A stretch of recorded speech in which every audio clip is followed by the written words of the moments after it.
Yang ngomong bid'ah itu harus tahu dulu bid'ah itu apa.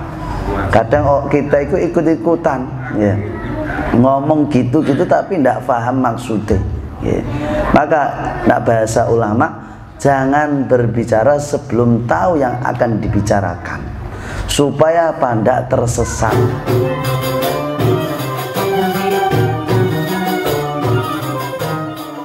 Astaghfirullahaladzim min amalin bila ilmin, wa na'udzu billahi min ilmin la yanfa'u qalbin la yakhsha, wa du'a ila isma' bi rahmatika ya arhamar rahimin ya arhamar rahimin. Hadirin hadirat, bapak-bapak, ibu-ibu semuanya, sepuh bini sepuh yang kami hormati, dan tak lupa ustadz kita, guru kita Sayyid Abdurrahman bin Shaleh Maula Khela, dan ustadz dan guru kita Sayyid Muhammad bin Husain Al-Habsyi yang alhamdulillah senantiasa membimbing kita, yang insyaallah menuntun kita sampai bisa dekat dengan Rasulullah sallallahu alaihi wasallam. Ikhwan yang dirahmati oleh Allah Subhanahu wa taala, melanjutkan kajian kitab Ahlussunnah wal Jamaah, di mana di malam ini kita akan membahas sedikit tentang masalah bid'ah ya. Karena di lingkungan-lingkungan kita kadang kita melakukan amalia, orang itu mengatakan bid'ah, bid'ah, bid'ah, bid'ah, bid'ah, bid'ah. Jadi ini siraya dhewe dadi ngelu gara-gara ana ngomong bid'ah, bid'ah. Yang seharusnya yang ngomong bid'ah itu harus tahu dulu bid'ah itu apa. Kadang kita itu ikut-ikutan ya, ngomong gitu-gitu tapi tidak paham maksudnya ya. Maka nak bahasa ulama, jangan berbicara sebelum tahu yang akan dibicarakan, supaya tidak tersesat. Maksudnya napa nyun sewu, ning prapatan itu kumpul bahas apa ya? Oh, bahas bisnis. Oh, cocok ya aku orang di bisnis, tak melu gabung kan? Berarti ngertos temane ya. Tapi nek ndak ngertos temane prapatan ngopo? Ndak ngerti ngomong ngalor ngidul ya jangan. Intinya kita hadir di suatu tempat, kita harus tahu isinya itu apa. Jangan terpancang dengan judul, jangan terpancang dengan nama. Kadang itu nama itu menipu. Kadang nyun sewu ditulis ayo ibadah tapi ujung-ujungnya jalan duit ya kan? Berarti kita harus tahu persis. Maka banyak orang yang mengatakan bid'ah, bid'ah, bid'ah, tapi belum tentu ia paham makna bid'ah. Maka di sini kita bareng-bareng membahas tentang makna bid'ah. Bid'ah itu para ulama mengatakan ma'ahdasa ala ghairi misali sabiq, itu sesuatu yang baru terjadi atau sesuatu yang baru ada yang belum ada contoh sebelumnya. Lah, sebagian ulama mengatakan sesuatu yang baru ada dalam syariat yang belum dicontoh oleh Rasulullah SAW. Sesuatu yang baru yang belum dicontoh Rasulullah, mungkin dari segi adat atau apa, mungkin banyak hal di akhir zaman ini. Berarti semua itu dikatakan bid'ah ya. Tapi kita harus menggarisbawahi, bid'ah itu tidak semuanya sesat. Sebagian orang mengatakan, loh, bid'ah itu sesat. Dilihat dari hadis Rasulullah SAW, apa kullu muhdatsatin bid'atun, segala sesuatu yang baru itu bid'ah. Bahasa sesuatu yang baru dalam syariat, sebagian orang itu tidak mau kalau tidak syariat. Contoh yang syariat yang baru, contoh yaitu mencetak Al-Quran sebanyak mungkin, itu kan dalam syariat. Terus apa namanya, sholat tarawih berjamaah, itu juga dalam syariat, hal yang baru di zaman Rasulullah tidak dicontohkan. Di situ adalah bid'ah. Terus sebagian kelompok wa kullu bid'atin dolalah, lah setiap bid'ah ya sesat, wa kullu dolalah finnar, dan semua yang namanya sesat ya pasti neraka. Sebagian kelompok yang dikatakan bid'ah itu sesuatu yang baru dalam syariat. Kalau yang tidak baru dalam syariat tidak bid'ah. Yang tidak dalam syariat contoh nyun sewu. Sekarang kan banyak nopo jenis orkes atau apa itu konser-konser dangdut musik. Itu kan kata sebagian orang itu bukan masuk syariat, tapi justru itu lebih parah daripada bid'ah. Kenapa? Di situ sudah ada ikhtilat bainar rijal wanisa, sudah bercampur laki perempuan. Kadang sebagian yang minum mabuk-mabukan, joget-jogetan, penyanyinya kadang naudzubillah min dzalik buka aurat. Nah ini kan berarti lebih parah daripada yang dimaksudkan bid'ah. Tapi kenapa itu tidak dilarang betul, malah yang kaitan syariat dipermasalahkan sampai yang melakukan sudah dikatakan finnar, masuk neraka. Nah, kembali ke makna bid'ah. Tadi dikatakan sesuatu perkara yang baru yang belum ada contoh sebelumnya, yaitu belum ada contoh dari Rasulullah. Para ulama ternyata kalau tidak dicontohkan Rasulullah, tetapi mawafaqos sunnah, sesuatu hal yang baru ini tapi sesuai dengan sunnah akhlaknya Rasulullah SAW, berarti itu dikatakan bid'ah mahmudah, bid'ah yang dicintai atau bid'ah yang diridhoi oleh Allah. Contoh ya, di situ di zaman Rasulullah tidak ada namanya mengumpulkan Al-Quran.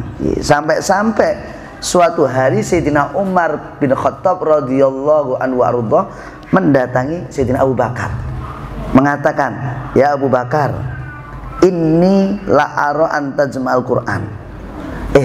Aku punya ide, gimana kalau engkau ini mengumpulkan Al-Quran jadi satu. Alasannya apa?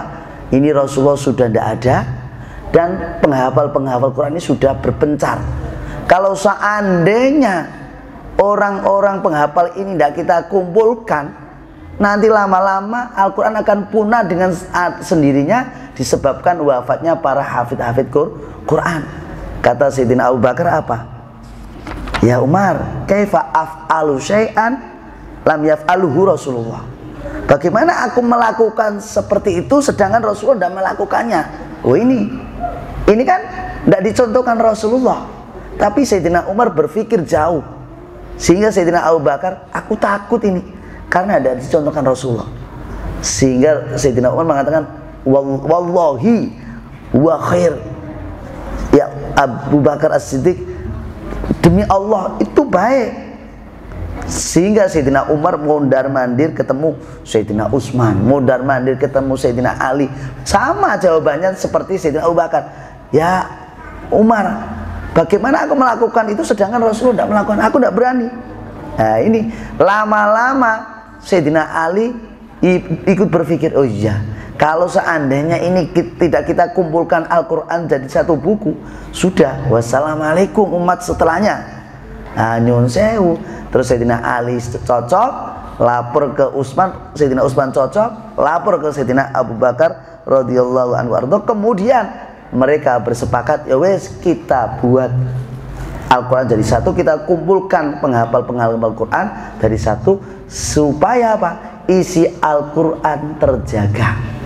Seandainya penghafal-penghafal Quran itu meninggal, sudah Al-Quran tidak terjaga dan mungkin kita tidak bisa mendapatkan tuntunan. Seandainya Al-Quran tidak ada, mungkin kita dituntut untuk membaca bahkan menghafal hadisnya Nabi Muhammad SAW. Padahal hadisnya Nabi Muhammad itu lebih banyak daripada jumlah Al-Quran. 10.000 lebih mungkin. Niku seumpama tidak ada Al-Quran suruh ngapalkan, tapi alhamdulillah Al-Quran terjaga, kita cukup disuruh ngapalkan Al-Quran ini sudah mumet ya. Mumet apa mboten? Mumet. Jus amai keliru-keliru. La a'budu ma ta'budun wala antum a'budun ma a'bud lana a'budun. Bolak-balik dadi imam jadahe 5 menit dadi sejam gara-gara surat Al-Kafirun bolak-balik ditanya kok bolak-balik aku baru ngapalke. Nah niki untungnya, makanya berarti bid'ah niku selama sesuai dengan akhlak Rasulullah itu adalah bid'ah mahmudah. Lah bid'ah yang tidak sesuai ma khalafas sunnah dikatakan bid'ah madmumah. Sesuatu yang baru tapi melenceng dari syariat Rasulullah itulah dikatakan bid'ah madmumah. Nah, yang bid'ah madmumah inilah dikatakan dolalah. Nah, dolalah seperti ini finnar. Karena apa? Madmumah. Contoh yang madmumah nyun sewu. Banyak umat muslim yang tidak memperhatikan bid'ah yang madmumah, yaitu makan kenyang. Makan kenyang niku para ulama sepakat niku bid'ah madmumah. Tapi nyun sewu banyak orang muslim ndak, aku tak manut wareg ngibadahi lancar ternyata nglokro. Coba buktike napa nalika bulan Ramadan jenengan buka entek sak wakul esen tak sak galon, coba harap sholat tasbih ndak mampu, sholat tarawih golek sing jumlah 8 rakaat ngono bacaane kudune al-ikhlas kabeh gara-gara aku wareken. Oh iki berarti bid'ah dolalah niki, bid'ah madmumah. Jarang orang yang makan kenyang sholat tarawih 20 rakaat bacaane Al-Qur'an full, ndak ada. Contohnya teng Temboro niku, teng Temboro sholat tarawih niku 1 khotam Al-Qur'an. Tanyakan santri-santri ini kalau makan apakah sebakul? Enggak. Mereka itu makanin apa? Kalau sudah selesai tarawih baru makan banyak. Tapi waktu buka puasa mereka kurma cuma berapa suap itu, supaya apa? Nanti kalau tarawih kuat saestu nembe mawon nggih. Saya buktikan tadi, saya itu sedikit banyak memperhatikan. Saya tadi pagi itu biasanya kalau ngajar tidak makan. Saya kalau ngajar itu mesti jarang makan. Saya tahu, tak coba 7:30 itu saya makan, Bu. Sebelum ngajar tak makan, coba kuat tanda. Loh, ngajar mulai jam 8 lagi untuk setengah jam wis angop-angop. Iki setane pinter nih. Krono guru menang ya, mesti murid ya ndak iso. Jane ya suudzon iki Pak Ustad iki ya ngantuk tenan iki. Nek krono pinter berdalih orang ngantuk aku ngawasi. Untung sampai aku di murid itu, Pak Ustadz tidur ya? Enggak, saya enggak tidur. Saya tahu kau mondar mandir. Kau tadi mesti mondar mandir lari ke sana kemari ya. Betul lah? Jawabnya murid, iya Pak Ustadz betul. Padahal aku ya tahu, walaupun saya tidur pun sudah nerka dari awal memang kau ya mondar mandir. Tapi muridnya ya orang paham ya. Alhamdulillah. Ternyata makan niku ternyata ndadekke lemes ning awak niku. Nah, makane makan wareg niku indal ulama bid'ah sing madmumah sing dibenci oleh para salafus soleh. Buktinya Rasulullah ndak pernah ana ceritanya Rasulullah makan kenyang. Terus ulama akhir-akhir makan dia ndak pernah kenyang. Baru kita ini loh terakhir iku nak mangan sithik kurang ya. Ngono ae nyun sewu aya buka ning masjid, buka bersama. Betul, wangsul balik maneh tambah. Alasannya ora cukup buka di masjid. Nah, niku banyak. Terus yang kedua, sing bid'ah madmumah salah satu apa? Mengumpulkan kekayaan. Nah, ini termasuk bid'ah sing madmumah sekali. Tapi orang sekarang ndak dikira tujuannya apa? Aku tak mengumpulkan harta nanti untuk perjuangan. Mohon maaf, niku cuma rayuani setan ku pinter. Ayo golek bondo sing wakeh nggo perjuangan Islam. Coba jenengan lihat niku Qarun kurang apane. Terus para sahabat-sahabat Rasulullah angger setiap punya harta niku langsung dibagike diparingi Rasulullah nggo perjuangan Islam. Niku bener niate ngumpulke harta nanti nggo perjuangan. Sayyidina Abdurrahman bin Auf setiap punya harta langsung dibelikan tanah untuk orang yang pernah ikut perang Badar, terus menjual rumahnya untuk istri-istri Rasulullah. Oh niki bener-bener punya harta untuk perjuangan. Tapi nyuwun sewu orang-orang sing akhir-akhir zaman ini kan niati untuk perjuangan tapi malah ditumpuk ngantek 7 turunan. Nah ini kok perjuangan dari mana nih? Makanya walaupun kita punya harta, tapi nyun sewu harus hati-hati. Nah inilah berarti bid'ah itu tidak cuma satu, selama bertentangan dengan syariat itu bid'ah madmumah yang dibenci oleh Allah dan termasuk dolalah. Tapi segala sesuatu bid'ah yang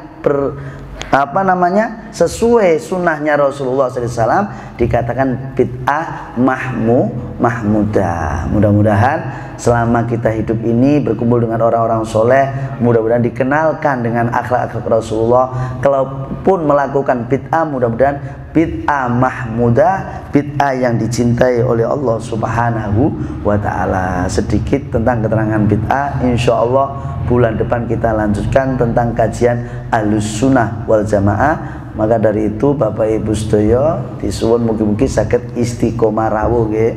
Mugi-mugi saged nyambung. Mangke nak mboten istiqomah takute salah paham. Mangke nak salah paham repot niku, setan niku pinter ngomporine. Wong nak salah paham niku luwih kathah setane daripada sing mboten paham, sing paham niku mau. Nggih mugi-mugi lenggahipun kula panjenengan sedaya dipun ridhoi dening Allah Subhanahu wa taala dan mendapatkan nadroh pandangan Rasulullah sallallahu alaihi wasallam sehingga kita menjadi khairu ummah, sebaik umat-umatnya Rasulullah sallallahu alaihi wasallam, zahir wa batin fid dini hatal akhirah. Amin amin ya rabbal alamin. Wallahu a'lam bishawab. Wa sallallahu ala sayyidina Muhammadin wa ala alihi washabbihi wasallam. Walafu minkum. Wassalamualaikum warahmatullahi wabarakatuh.